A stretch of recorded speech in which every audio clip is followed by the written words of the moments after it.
You know how everybody has been making a video lately about whether luxury YouTube is dead? I made one. You may have already seen it. It'll be linked below. Well, I'm finding these videos pretty interesting, and I recently watched one by Nancy Karnas. I will have her video linked below as well. Her video was fabulous. She brought up a lot of points, some of which may be a little controversial. And her video was so good that about halfway through I had to stop, go back to the beginning, start watching it again, and take notes because I wanted to respond. And that's what this video is. So stay tuned to see what I have to say about what she had to say.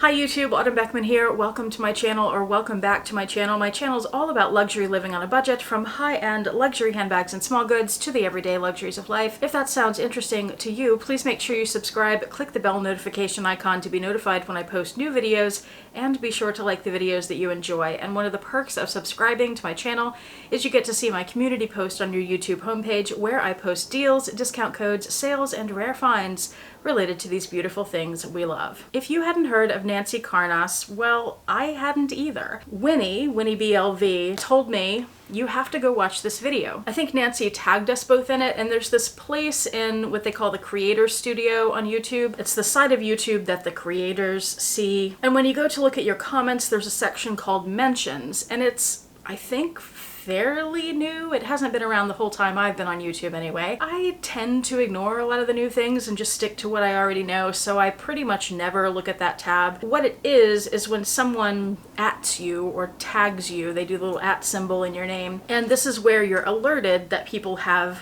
@ed you. So Nancy, I'll just say tagged, me and Winnie and several other YouTubers that she mentioned in her video. And I think that's how Winnie first found out about her, and Winnie's like, you have to go see this video, it's great. And she also lives in Oregon, and y'all know I'm moving to Oregon, so I'm like, yeah, I do need to go see it. So I went and watched it, and just like I just told you, halfway through I had to go back and start it over and start taking notes, because she talked about so many different points that really resonated with me, and I wanted to address them. And part of this has to do with, she's not a new YouTuber, but she's newer than I am. I've been around a while, and I have dealt with a lot of the same things that she was talking about in her video. And I thought about just, emailing her directly about all the points I want to make, but then it'd be like a book that I would have to write. So I thought maybe it would be easier to just make a video and also start a conversation. Well, not start, because she started the conversation, but continue the conversation. And if anybody else maybe wants to join in, then they can.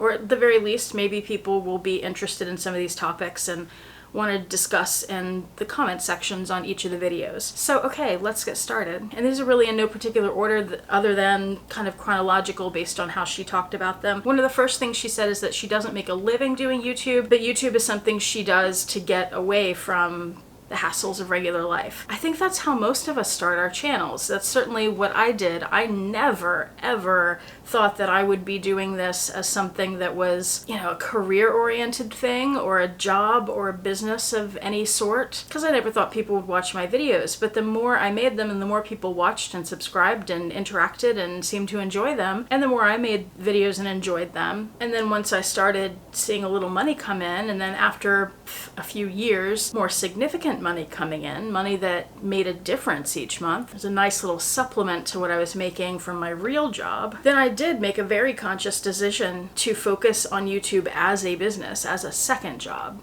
Now, I still, at this point, I'm doing pretty well with it, but I don't see myself doing it as a full-time job. Like, there's going to be a point this summer where it's my only job until I get another full-time one in Oregon. But besides that, I just don't feel like, even though YouTube has been pretty consistent for me, I don't feel like it's something that I want to put all my faith in long-term. I want it to be something that I'm doing well with and improving with and earning with, but I don't want to rely on it. Make sense? So that was the first point, was YouTube is a hobby versus a business. Another thing that Nancy talked about is how YouTube doesn't suggest channels that we're not already watching to us, and that it often just suggests people that we're already subscribed to, and even videos that we've already seen. I have seen this happening a lot lately too, and it's a change from how whatever that algorithm is used to work. Now, I am recommended videos from people I haven't seen I get recommendations for things that have nothing to do with the things I'm watching, but I also have been getting a lot of recommendations lately for videos I've already seen, be they recent videos or more likely older videos, that I don't want to see again. So I don't know why they're showing that to me. And I do sometimes take the time to go through the little 3-dot thing and tell it not to recommend a channel or a certain video, but then it seems to do it anyway. But yeah, that is frustrating. And Nancy was talking about this in the context of being able to find new YouTubers that you want to watch, and also not just promoting the larger YouTubers, but also the smaller, newer channels. Because how do those channels grow otherwise if they're not getting promoted and not getting out there? Like Nancy's channel, like I said, she's not brand new. This is the first time I had ever come across her channel, and it was only because Winnie recommended her to me, and that was only because Nancy tagged us. And if she hadn't done that, I still wouldn't know about her channel, through no fault of her own. And I have noticed that the recommendations that we get have changed over the years. You see different patterns here and there. And then they've also given you different options for, I think they just introduced a new option where you can have them recommend only new things. I haven't tried that yet, but that's interesting. And I'm someone, because of my schedule and all the things that I have put onto myself with having a full-time stressful job, but then also taking on YouTube as a business, deciding to do 3 videos a week and everything that goes with that, it is incredibly time consuming. And to make that happen, I get up at 3 or 4 in the morning every day. And I also work weekends. And even with all that, I sure don't have time to do everything that I need to do. There are always things that are going undone or getting neglected, or sometimes just not done as well as I want to do them on YouTube or even in my personal life. And one of the things that I don't get to do because I don't have time for is watching a lot of other videos. I don't watch much YouTube, so that's another reason that I don't find other people's channels very often. I usually only find them when they're recommended to me by a person. Nancy was also referencing Romina's video about how the YouTube luxury community can be toxic. And she was talking about all the judgment in this space, and that's something that I do talk a lot about on this channel, fight back against, especially with my mean comments videos, but I've done plenty of videos that are specific to judgment. And one thing I would say is that for those of you who are still feeling like you don't fit into this community because of your bank account or the way you look or the way you dress or your makeup or whatever it may be, or if you've received comments to that effect, I certainly have. What I would say in response to that is that you do belong, you absolutely do belong, and you belong more than the people who are making those comments. Because the people making those comments are being judgmental idiots. Winnie often tells me that I am someone who does not suffer fools, and that is so true, and those people, they are fools. Anyone who wants to own luxury handbags can own luxury handbags, and it's okay. Your appearance does not matter. Your bank account doesn't matter much. I mean, there's a level at which it probably would. If you're buying a bag instead of food for your kids, maybe, you know. But as Nancy mentioned in this video, and she was referencing a video that Caleb talked about this, you don't have to have a fancy house or fancy car, or whatever fanciness, for it to be okay that you have luxury bags. Of course you don't. And if you are someone who has not wanted to start a YouTube channel because of these things, because you have to fit in a certain box that you have in your head or other people have created for you, you want to start a channel, you're interested in that, but you haven't because of this, please put that aside and start your channel. The best advice that I got when I was starting is, whatever your hesitations may be, just start filming videos. Keeping in mind that just because you are filming videos doesn't mean you have to post them to YouTube. So if you film something and you just feel really stupid, or you go back to edit it and you feel like you look terrible and you want to look better or whatever, or you had a big clump of hair sticking up or whatever it may be, you just felt too awkward, just keep filming until you feel like you got it right and you're comfortable with it. Especially if you've never talked into a camera before. It's really weird when you first start out. It's unnatural, but you get used to it after you start doing a few videos, and then you start to think nothing of it at all. And it just gets a lot easier. It comes more naturally. So if you're interested, forget what anybody else says. Do what interests you, do what you have fun doing, do what you enjoy, and ignore the fools. In Nancy's video, she talked about 3 C's, and I'm only going to talk about 2 of them, so if you want to know the third one, you're going to have to go over to her video and watch it, which I hope you do anyway because, again, it was excellent. You guys know I have standards. She blew them out of the water. That's why I'm talking about this and trying to get you to go over there and watch her video. Make sure you do that as soon as you're done with this one, please. So one of her C's was collaboration. And this was what I thought was one of the most interesting things that she talked about in the video that got me really thinking, partly because I think she was talking about me and my friends here on YouTube. And I could be wrong, but there were some things that she said that made me think that. And it's totally fine. But she said that it's a lot of the same people working together and that it's hard for other people who aren't in that little group to get into that little group. And it's interesting because I definitely have a group like that. If you watch my channel regularly, you're aware of that. And when I first started watching luxury YouTube, there was a group that developed like that of some other people, and the same things were said about them. And since I started doing YouTube, and since I got a few years into it and became a little more successful with it, I have talked to some of those people, and I think the ones I'm thinking of aren't even on YouTube anymore, but I've never worked with them. I've never done collaborations, videos with them. And after Winnie and I both watched Nancy's video, we were talking a little bit about this aspect of it, because from our perspective, being here, the insiders in this group, we feel like we are welcoming.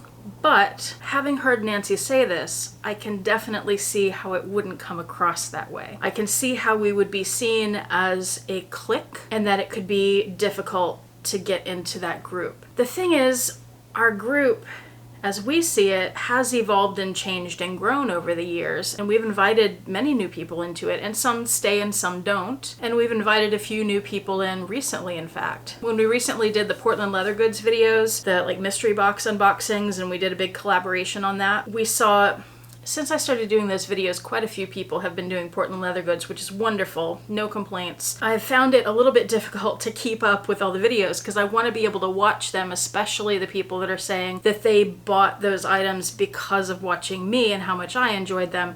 I want to be able to support those people by watching their videos. But it's been a little hard for me to keep up because I don't watch that much YouTube, and I'm also not aware of all of them. But we saw that James Jam had opened a box, and I watched that video, and she mentioned in that video that she was ordering another mystery box. I suggested that we invite her into our collaboration, which we already had going. I had already filmed mine. I think a few other people had too. So we did little voiceover things and text on screen to make sure we got her included when we mentioned everybody who was doing the collab with us.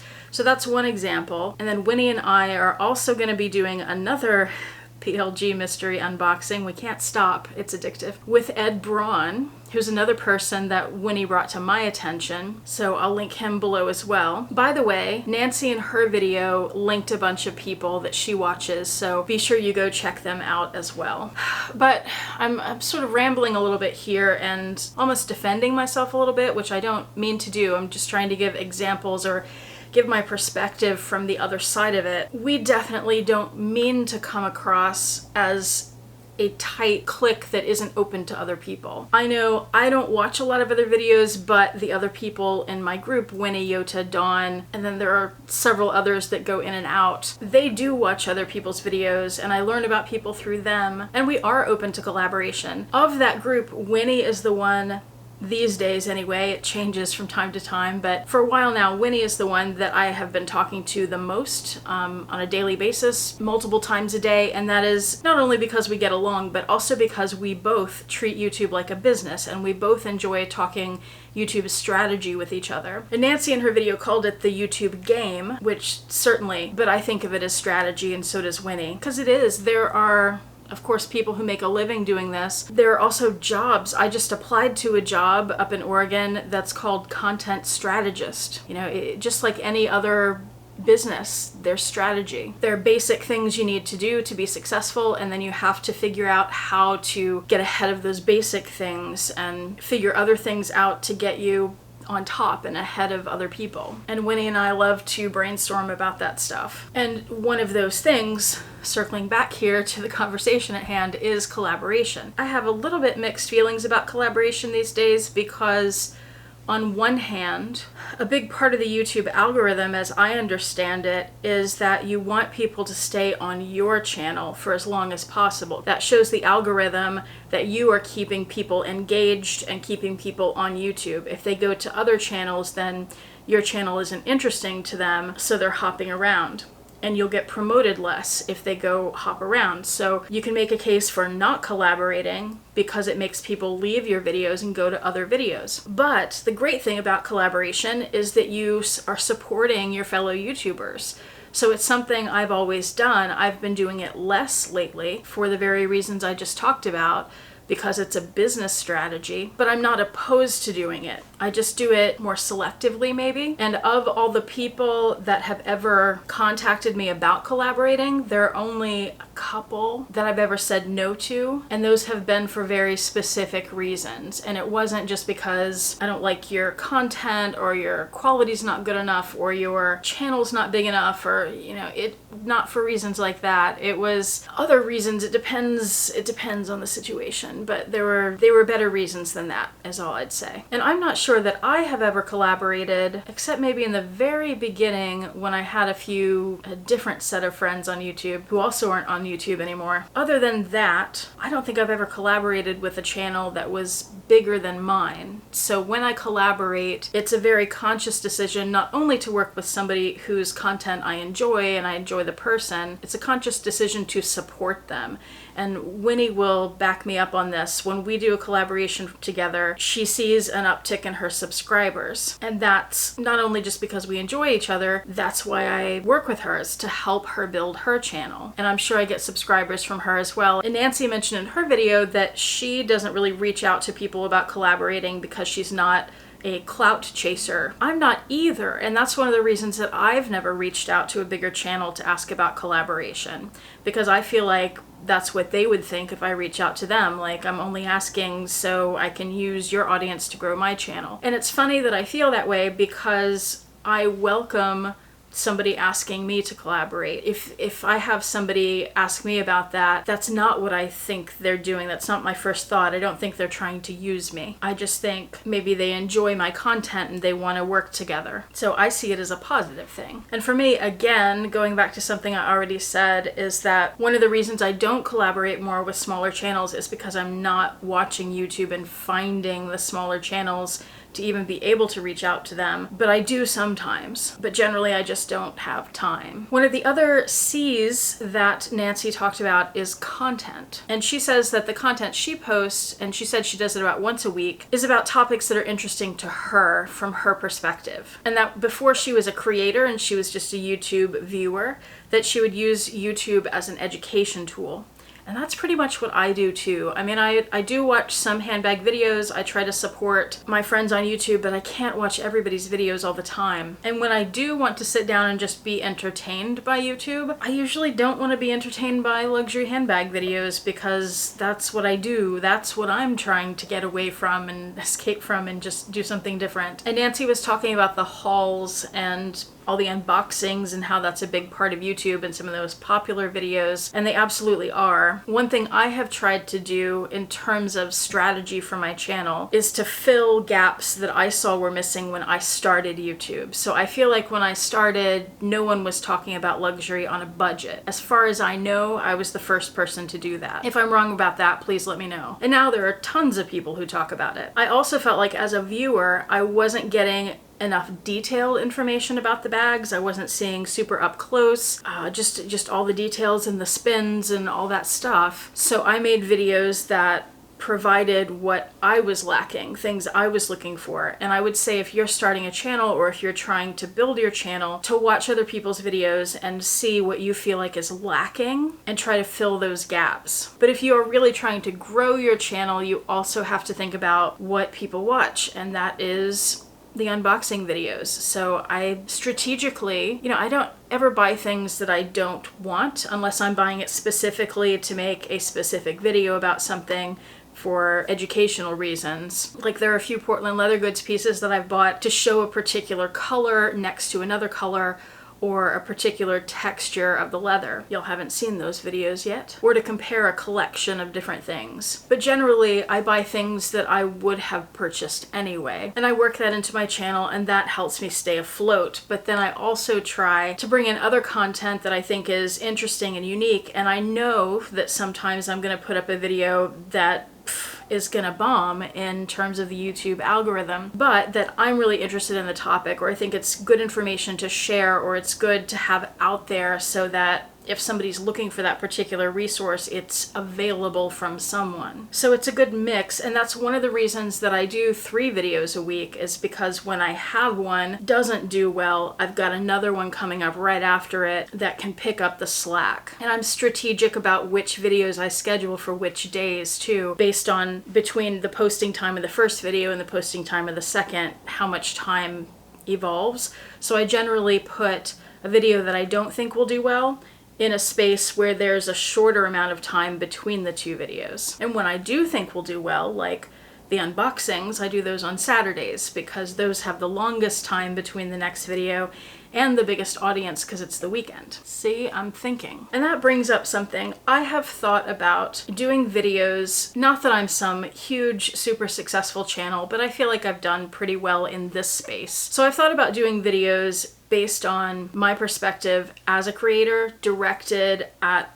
other creators in this space. Because I feel like I have a lot of information to offer because I've been doing it a while and I've done so much research and I have really focused on making it a business and being strategic. But I feel like those videos probably wouldn't do very well because most of you don't have a YouTube channel, so why would you watch that? So let me know what you think about that idea. Is that something you would be interested in watching even if you don't have a channel? One of the last things that Nancy said, and she said a lot more than I'm covering in this video, but one of the things she said is that she wishes the luxury YouTube space was friendlier to all the people who want to contribute to the space. I don't know, personally, I feel like it is friendly for that. I feel like YouTube is what you make of it, and that again, if you're trying to grow a channel, if that's your goal, then you have to play that game. You have to be strategic with it, because it's rarely gonna work otherwise. And even if you do go by all the rules, that's no guarantee it's gonna work. But one thing I would say to people who are just starting out or people whose channels aren't all that big yet is don't be afraid to reach out yourself to the bigger YouTubers. And I don't mean to put all the responsibility on smaller channels. I also don't mean to talk like I'm some big channel, but I would just say, like in my case, and Nancy talked about this too, is if you're not being fed the smaller channels, if YouTube's not recommending them to you, then you don't know they exist. So how can we reach out to you if we don't know about you? So if you're on YouTube, I guess whatever size your channel is, don't be afraid to reach out to other YouTubers. A lot of us, if you go to our YouTube website and there's the About tab, many of us have our email listed there. And that's a way that I use sometimes to get in touch with people, or if they have their Instagram linked. That was another thing she talked about, was using TikTok and Instagram, other platforms, as part of your YouTube and cross-promotion. She said she doesn't do that. I don't do that either. I don't have time for it. I should do it, don't have time. Anyway, reach out privately. Email, Instagram, private messaging, because it's easier to get people's attention that way. If you're trying to get somebody's attention through comments, especially on a bigger channel that gets a lot of comments, it's going to get lost. So if you really want to reach out and work with somebody, do it via email, do it via private messaging in some way. And I think you'll find that most people would be open to that. That's certainly been my experience, that most of the people I've talked to on YouTube, particularly in private messaging, will write back and are kind and are willing to help or talk to you or work with you or whatever it is you're looking for. And I'm gonna wrap it up there. You have to go watch Nancy's video. It's fantastic. She talks about a lot of other things that are really interesting, brings up a lot of points to think about. So go over there, watch that, subscribe, help build her channel. Plus she lives in Oregon, so of course she's great. Thank you so much for watching. I do appreciate it. Hope to see you back here next time, and I hope you have a fantastic day. Bye.